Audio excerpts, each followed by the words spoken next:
заутреннего звона пел в воздухе, как тонкая струна.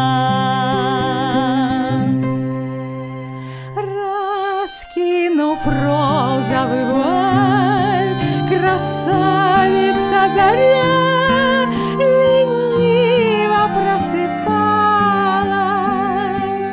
и ласточка, стремясь куда-то вдаль, в прозрачном воздухе купалась.